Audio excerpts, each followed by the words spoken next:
Primeira Epístola de Paulo aos Tessalonicenses, capítulo 1.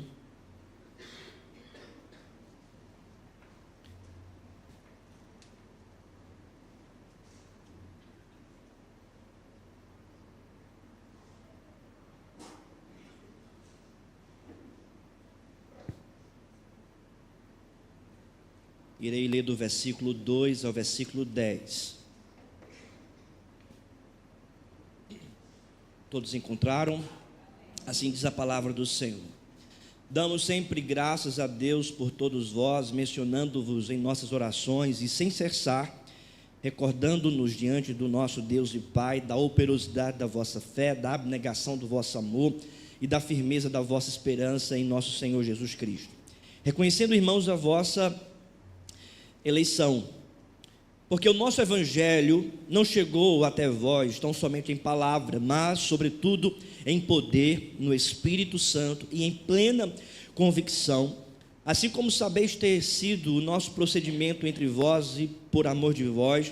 Com efeito, vos tornastes imitadores nossos e do Senhor, tendo recebido a palavra, posto que em meio de muita tribulação, com alegria do Espírito Santo, de sorte que vos tornastes o modelo para todos os crentes da Macedônia e na Acaia, porque de vós repercutiu a palavra do Senhor, não só na Macedônia e Acaia, mas também por toda parte se divulgou a vossa fé para com Deus, a tal ponto de não termos necessidade de acrescentar coisa alguma, pois eles mesmos, no tocante a nós, proclamam que repercussão teve o nosso ingresso no vosso meio, e como, deixando os ídolos, vos convertestes a Deus, para servirdes o Deus vivo e verdadeiro, e para aguardardes os céus, o seu Filho, a quem ele ressuscitou dentre os mortos, Jesus, que nos livra da ira vindoura. Vamos orar. Pai Santo, nós lemos a Tua Santa Palavra, te pedimos, ó Deus, a iluminação do Teu Espírito para compreender a verdade do Senhor.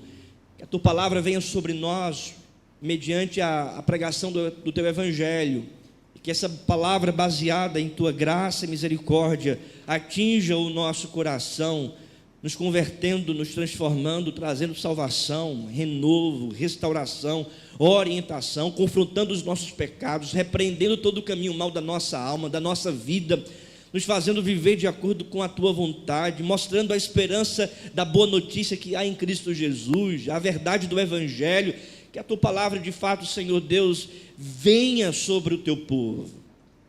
Nós te pedimos isso em nome de Jesus. Amém. Meus irmãos, é uma alegria poder estarmos aqui adorando a Deus e compartilhar do Evangelho, ouvir o Evangelho, entender que o Evangelho não é simplesmente uma ideologia, não é uma filosofia, o Evangelho não é fabricado por conceitos humanos, mas o Evangelho é literalmente uma boa notícia enviada por Deus através de Cristo e selada pelo Espírito em nosso coração. Nós vamos falar sobre este Evangelho, o Evangelho de Cristo, conforme apresentado pelo apóstolo Paulo em sua primeira carta aos Tessalonicenses. A igreja em Tessalônica foi plantada pelo apóstolo Paulo em sua segunda viagem missionária. Estava ele, Silas, Timóteo, provavelmente o acompanhavam também um grupo.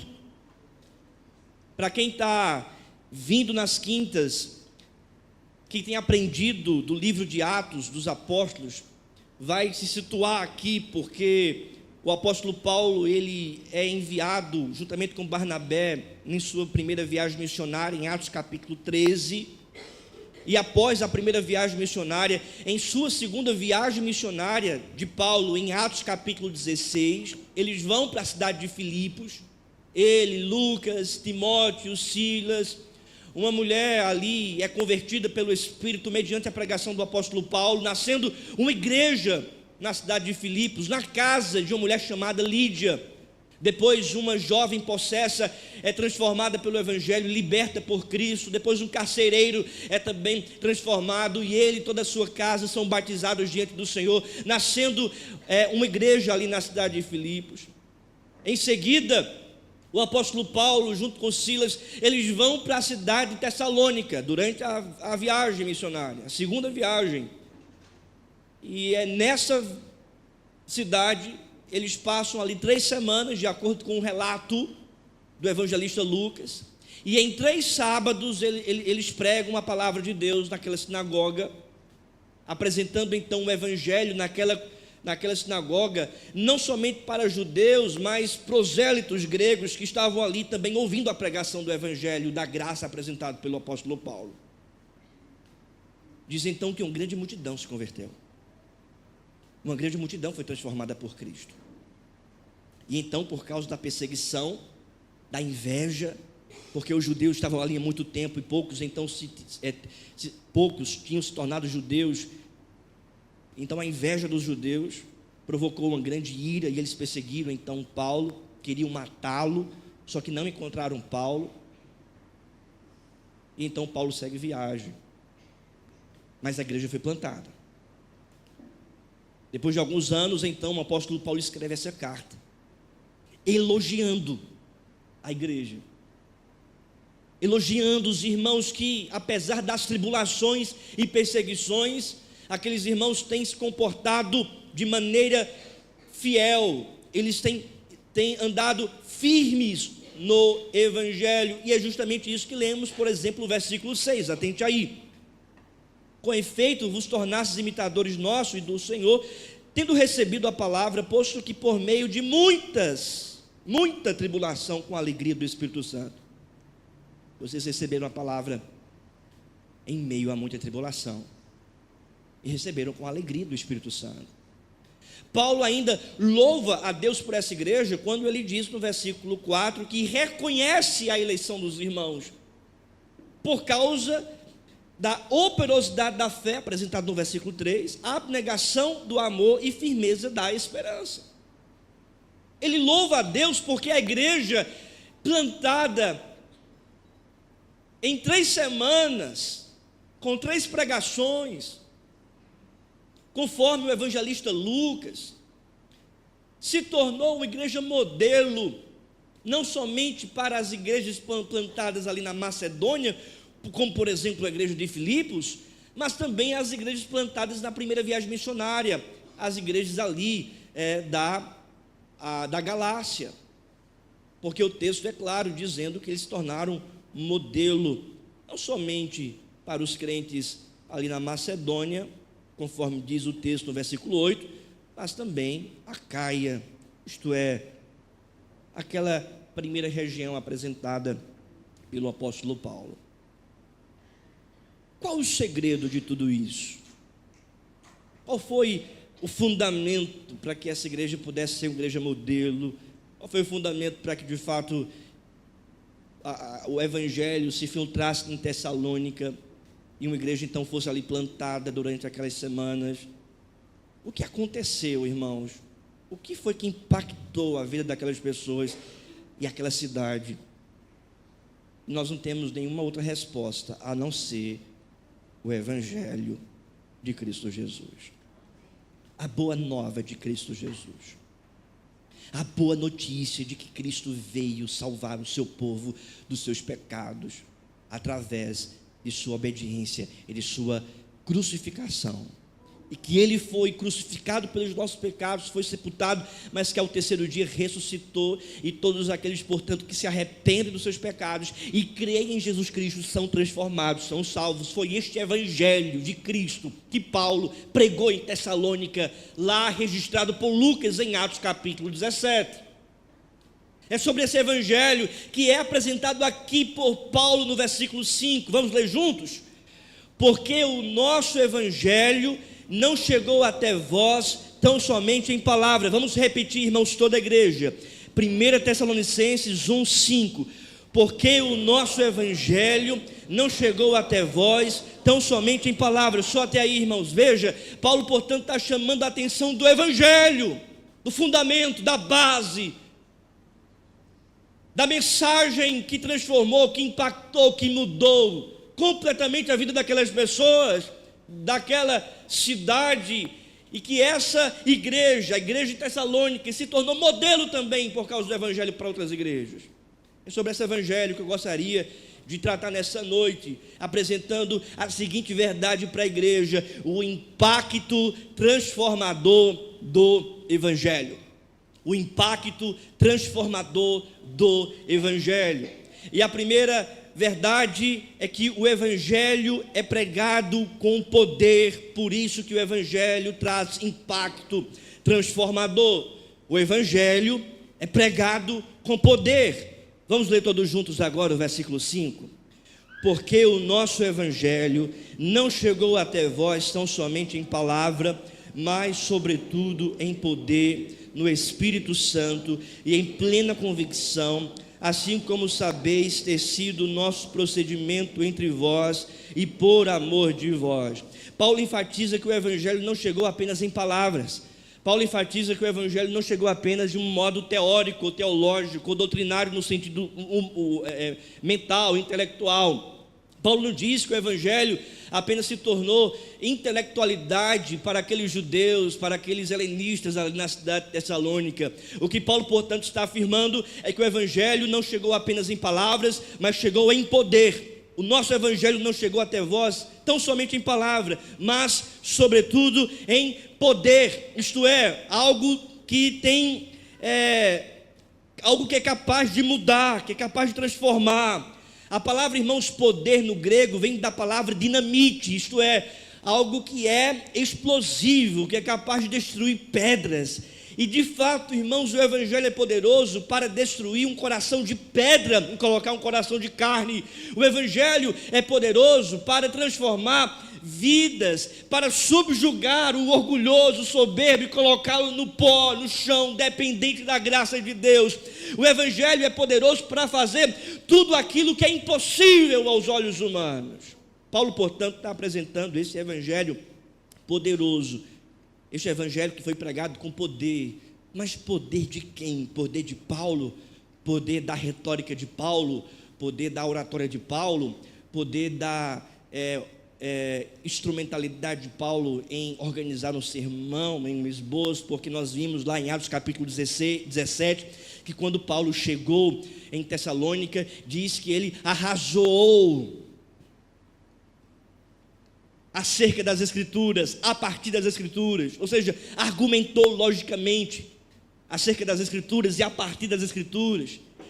Diz Lucas que ele expôs as Escrituras, demonstrando que Cristo é o Messias, o Redentor, que ele foi crucificado, mas ressuscitou ao terceiro dia, mostrando também que esse anúncio, essa pregação foi uma proclamação. No entanto, irmãos, toda instrumentalidade do apóstolo Paulo no anúncio do evangelho não é nada sem o poder. Que poder é este? É o poder do Espírito, conforme diz o texto no versículo 5. Em poder, no Espírito Santo e em plena convicção, em total convicção, assim como sabeis ter sido nosso procedimento entre vós e por meio de vós. O evangelho, portanto, impactou aquela cidade, impacta a nossa vida, transforma a nossa vida, porque o evangelho é pregado com poder, e é o poder do Espírito Santo. Paulo falou isso, escrevendo a sua carta aos Coríntios: foi em fraqueza, tremor e grande temor que eu estive entre vós, e a minha palavra não consistia em linguagem persuasiva de sabedoria, mas em demonstração do Espírito e do poder, para que a vossa fé não se apoiasse em sabedoria humana, e sim no poder de Deus. Aquelas pessoas foram transformadas, não simplesmente porque ouviram palavras acerca das Escrituras, mas aquelas pessoas foram transformadas porque ouviram o evangelho pregado com o poder do Espírito Santo.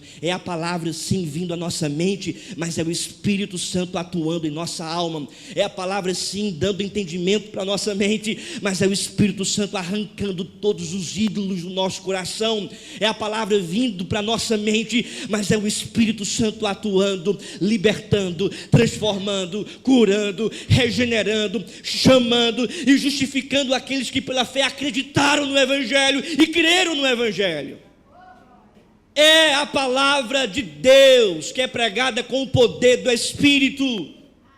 Não é o poder do homem, não é o poder da intelectualidade, não é o poder dos pensamentos, daquilo que nós podemos fazer, não é o poder das estratégias, não é o poder daquilo que nós podemos realizar. Presbítero Júnior, em relação à igreja, vamos criar estratégias de mercado, talvez pragmáticas, para atrair o maior número de pessoas aqui para este lugar. Não é dessa forma, não será dessa forma, e se assim for, será anátema, porque Deus não aprova nenhuma estratégia pragmática.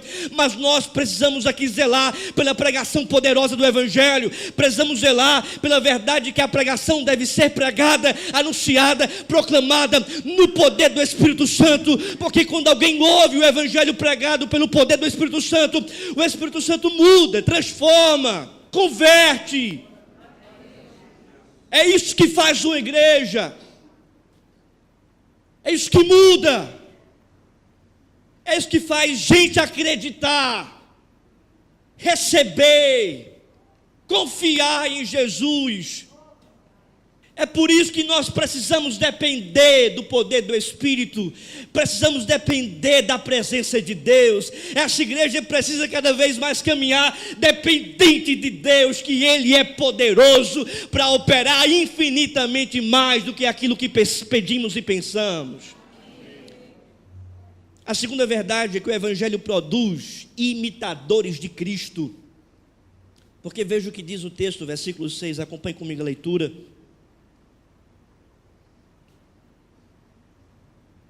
Com efeito, vos tornastes imitadores nossos e do Senhor,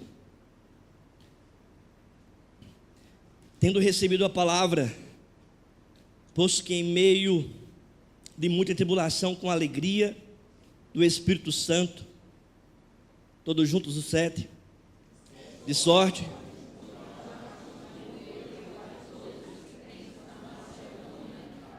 e na Acaia, aquelas pessoas em 3 sábados ouvindo o Evangelho, o Espírito Santo converteu aquele povo, uma grande multidão. Os judeus invejosos começaram a perseguir, porque a sinagoga nessa cidade grega já estava ali há muito tempo e não tinha muita gente assim. Então Paulo e Silas chegam, passam apenas 3 sábados e uma grande multidão crê. E aí isso fez com que os judeus ficassem com muita inveja e passaram a perseguir Paulo. Tanto é que o relato de Lucas diz que eles foram matar Paulo. E o argumento deles é que Paulo estava anunciando um rei que não era César, um outro rei. Ou seja, era uma denúncia de rebelião, que para a época era passiva de condenação de morte. E em meio à tribulação, eles se tornaram modelo. Porque Paulo continua, vai embora, mas a tribulação se continua. A perseguição continua. As provações continuam. Tanto é que Paulo diz aqui: posto que em meio a muita tribulação, vocês se tornaram imitadores, não somente nossos, sobretudo do Senhor Jesus. O Evangelho, ele é transformador e causa impacto, porque além de ser pregado com poder, o Evangelho produz imitadores de Cristo.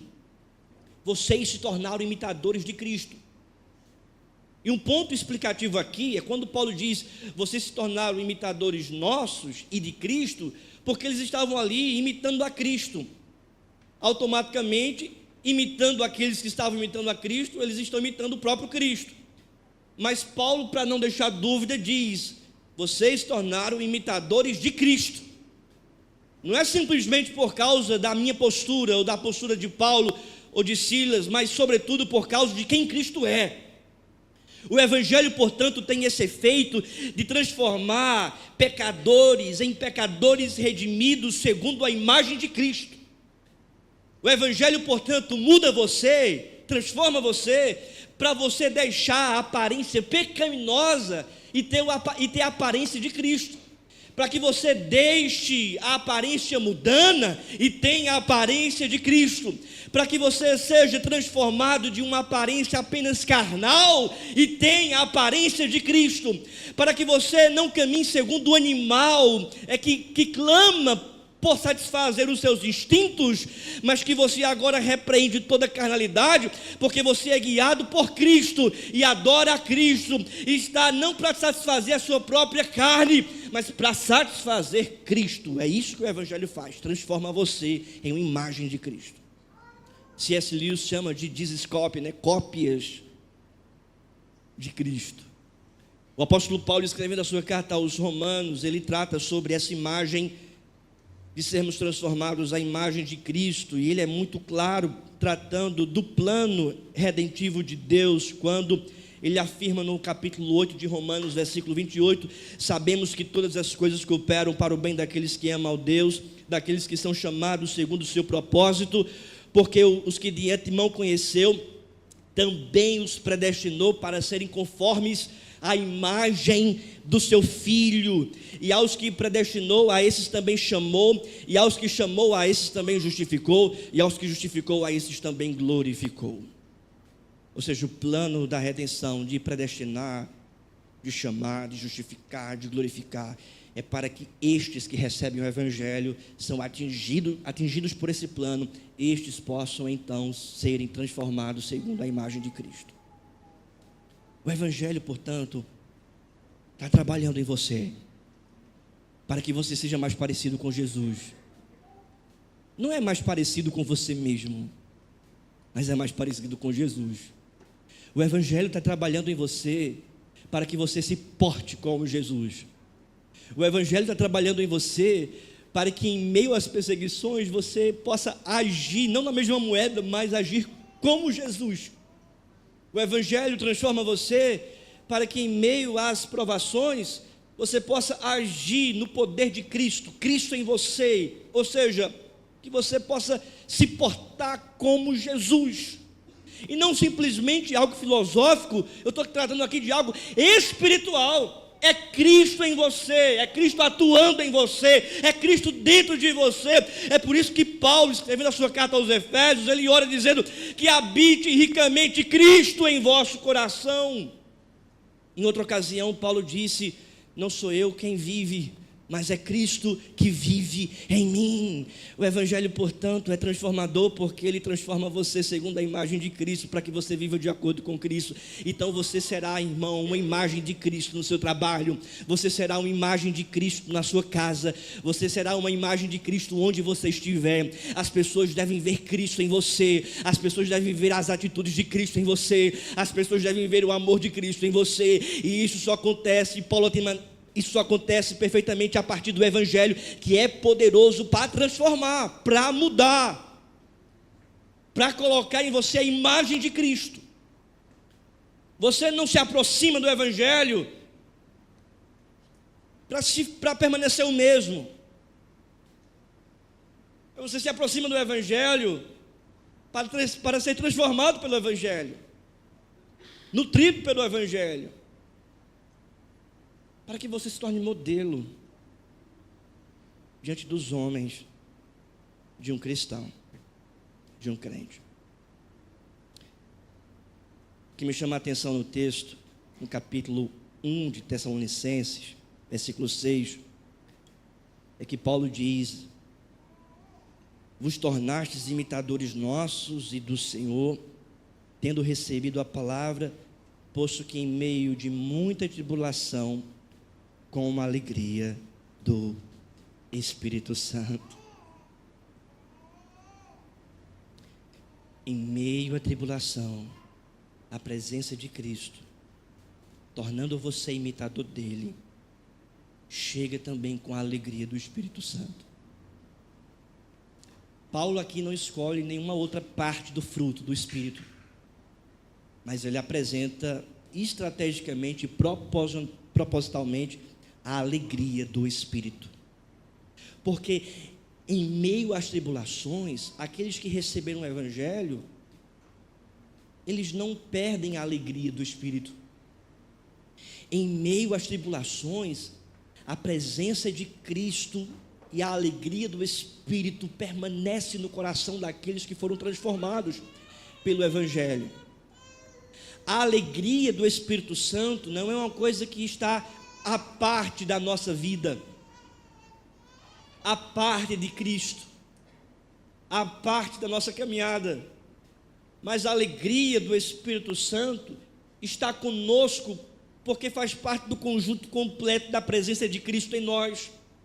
Então os crentes em Tessalônica estavam passando por provação, mas o coração deles estavam cheios da alegria do Espírito Santo. Eles estavam passando por perseguição, mas eles foram batizados com a alegria do Espírito. Eles estavam passando por dificuldades, mas a alegria não se apartava deles. Eles estavam passando por aflições, mas a alegria do Espírito Santo presidia as emoções, presidia a mente, presidia o coração. E é justamente isso, irmãos, que nos torna imitadores de Cristo. É esse poder de Cristo em nós. Porque como pode alguém tratar o perseguidor com amor, se não o Espírito de Cristo agindo nele? Como pode um servo de Deus, uma serva de Deus passando pelas provações, mas cantando alegremente ao Senhor, se não a presença do Espírito nele, nela? Como é que pode alguém passando pelas perseguições da vida, seja no trabalho, na faculdade, no dia a dia, mas ainda assim se portar com amor, com graça e misericórdia para com as outras pessoas, manifestando assim não apenas um conceito ideológico, sobretudo a presença de Cristo agindo através da nossa vida?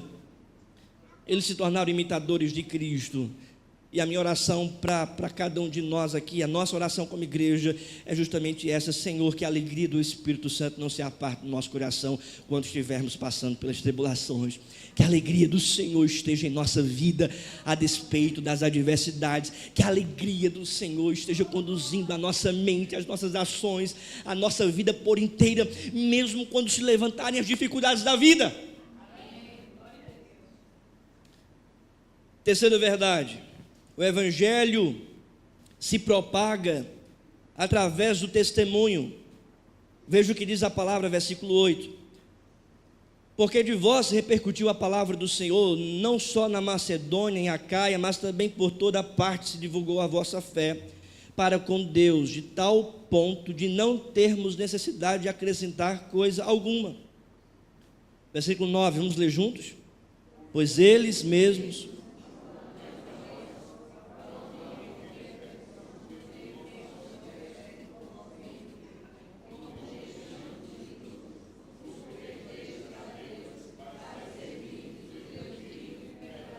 Amém. Paulo diz: repercutiu a palavra do Senhor através de vós, não somente na Macedônia, em Acaia, mas também por toda parte. Ou seja, eles receberam o Evangelho com poder, foram transformados para serem imitadores de Cristo, mas eles agora recebem essas diretrizes e praticam essas diretrizes de serem testemunhas do Evangelho por toda parte. E esse é o ponto. Eles estavam testemunhando de Cristo, eles estavam falando de Jesus, eles estavam pregando a palavra do Senhor. O Evangelho, portanto, se propaga através do testemunho da igreja. Não é através apenas da pregação pública feita no culto solene do pastor para a igreja, não é apenas isso, mas o Evangelho se propaga através do testemunho da igreja por toda parte, falando do Senhor Jesus. É o seu testemunho, é a sua pregação, é a sua palavra. Em meio às adversidades, você terá uma oportunidade maravilhosa de dar testemunho da glória de Deus. No seu trabalho, você tem também a mesma oportunidade de dar testemunho. Na sua vizinhança, na sua família, dê testemunho do Evangelho. E isso não começa apenas com os lábios, mas começa com a vida, porque o texto diz no versículo 5, a parte final: assim como sabeis ter sido o nosso procedimento entre vós, por amor de vós. Ou seja, é procedimento, é prática. Agora perceba essa prática também no versículo 9: Pois eles mesmos, no tocante a nós, proclamam que repercussão teve o nosso ingresso no vosso meio, e como, deixando os ídolos, vos convertestes a Deus para servirdes o Deus vivo e verdadeiro. Então não é apenas a pregação, falar de Jesus, isso é fundamental, primordial, mas é também a pregação pela vida, pelo testemunho. Gente que deixou os ídolos para servir a Cristo, gente que abandonou a idolatria para servir a Cristo, gente que abandonou o amor a mamon, ao dinheiro, para amar mais a Cristo, para servir a Cristo, gente que priorizou o reino, gente que estabeleceu prioridades na sua vida, e a prioridade que está é o reino, gente que colocou o reino de Cristo como prioridade na sua vida, gente que deixou de lado toda imoralidade, prostituição, tudo aquilo que não vem de Deus, para viver em santidade, em pureza, gente que abandonou práticas equivocadas, erradas, práticas que apontam para um comportamento mudando, para servir a Cristo e ter uma prática santa, pura, de acordo com a vontade de Deus, agradável a Deus, que faz bem para a alma, para a mente, para o coração, gente que vive mais, gente que tem paz, gente que serve a Cristo. E assim o Evangelho foi propagado por outras regiões, a partir de um povo que dá testemunho de vida e de lábios. O Evangelho se propaga através do testemunho. Ele termina dizendo: deixando os ídolos, vos convertestes a Deus para servirdes o Deus vivo e verdadeiro. Tanto é que Paulo fala: não precisou acrescentar mais nada a vosso respeito, porque vocês têm vivido de fato o Evangelho de Cristo. Imagine se nós, como igreja, aqui na IPBU, cada irmã que está congregando, fizesse um ponto de pregação por onde passa, fizesse no seu dia um avanço missionário, testemunhando com a vida e com a boca da glória de Cristo, da graça de Cristo para as pessoas que você convive. Certamente, irmãos, mais pessoas iriam ouvir o Evangelho. Se você já faz isso, continue. Se você não faz, comece hoje, falando de Jesus, dando testemunho da sua vida, utilizando as oportunidades que Deus tem colocado diante de você, para você apresentar o consolo que há em Cristo, a cura que há em Cristo, o remédio que há em Cristo, a vida que há em Cristo, a direção que há em Cristo, a paz que há em Cristo, a alegria que há em Cristo, mesmo em meio às tribulações. A quarta e última verdade, meus irmãos, é que o Evangelho traz esperança. Vamos ler todos juntos o versículo 10. E para aguardardes do céu o seu Filho, a quem ele ressuscitou dentre os mortos, Jesus, que nos livra da ira vindoura. Para aguardardes dos céus o seu Filho. O impacto transformador do Evangelho traz esperança, transforma, causa impacto, mudança, porque traz uma esperança incondicional, uma esperança viva e real. Essa esperança que está registrada aqui por Paulo no final, no versículo 10. Esse Evangelho que transformou vocês, que alcançou vocês, e que vocês agora, firmados nesse Evangelho, aguardam a volta do Filho, isto é, a volta de Jesus Cristo. Um dia, meus irmãos, Cristo voltará para buscar a sua igreja. Um dia Jesus virá para nos levar para um novo céu e uma nova terra. Nós temos essa viva esperança de que um dia as trombetas irão tocar, Cristo retornará, os anjos vão aparecer, Cristo retornará nas nuvens como Ele foi, Ele voltará. Os vivos serão arrebatados. Primeiramente os mortos ressuscitarão e todos serão unidos com Cristo nos ares, conforme diz o apóstolo Paulo, porque esta é uma promessa viva, real, incondicional, não depende de mim, de você, não, Ele voltará, e Ele é fiel para cumprir a sua promessa, Ele retornará. O que nós estamos aqui é aguardando a volta de Cristo, aguardando a volta de Jesus, é servindo a Deus, servindo o reino, trabalhando, glorificando, fazendo o que temos que fazer aqui, mas não perdendo de vista de que o nosso rei voltará, e que nós somos de um reino eterno, celestial, que vai se instaurar em sua plenitude na volta do Senhor Jesus. Nós aguardamos a volta do Senhor. A Bíblia diz que nós somos peregrinos aqui nessa terra. Estamos peregrinando até um dia chegarmos no nosso lar, na morada celestial que Deus tem preparado para nós.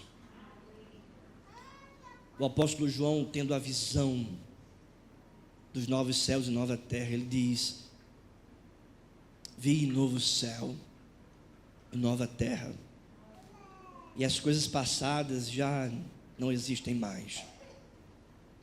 Vi o noivo vindo para se encontrar com a sua noiva. Cristo habitará com o seu povo. Veremos a face de Jesus. Veremos como Ele é. Ele vai enxugar do nosso rosto toda lágrima. Todo pranto Ele vai destruir. Toda aflição será destruída. Não vai existir mais dor. Não vai existir mais tristeza. Não vai mais existir tribulação. Ele fará cessar todo sofrimento. E entraremos então no reino bendito de Cristo. Nós aguardamos a sua volta. Porque o Evangelho é transformador. Porque ele lida com as coisas mais necessárias da alma humana. Ele responde às perguntas mais existenciais da sua mente. Ele traz para você uma esperança real de vida eterna. Aqueles que creem no Senhor Jesus têm a vida eterna. É por esta razão, meu querido irmão, você que ainda está longe do Evangelho, que está vindo para cá, está vindo a alguns cultos ou veio hoje, lembre-se, o Evangelho, ele é apresentado dessa forma, ele é poderoso para transformar, ele transforma você, te torna imitador dele, ele chama você para testemunhar e ele apresenta essa esperança rica de que um dia ele voltará. Portanto, volte para Jesus, caminhe com Jesus, fale com Deus dizendo: Deus, eu estava longe, mas agora eu quero me aproximar de Ti. Peça perdão a Deus pelos seus pecados, renove a sua comunhão com Deus pelo poder do Espírito, não pela sua capacidade, mas por Deus estar falando ao seu coração nessa noite, no dia de hoje. Fale com Ele, clame a Ele. E você que está ouvindo o Evangelho pela primeira vez, talvez aqui na igreja ou pelas redes sociais, lembre-se, o Evangelho apresenta justamente o Deus encarnado que veio morrer pelos nossos pecados, para trazer salvação para a minha vida, para a sua vida. Portanto, creia em Jesus, se arrependa dos seus pecados e creia em Jesus como seu único Senhor e seu único Salvador, porque somente Cristo morreu pelos teus pecados e somente Cristo é a única porta para a salvação. Não adie esse dia, creia em Jesus Cristo de todo o seu coração, porque somente assim, querido, pelo poder do Espírito, que você vai desfrutar dessas benesses do Evangelho. E certamente, se o Espírito Santo está falando com você, crer nele é uma consequência daquilo que ele já está operando no seu coração. Lembre-se do impacto transformador do Evangelho. Fiquemos de pé e vamos orar.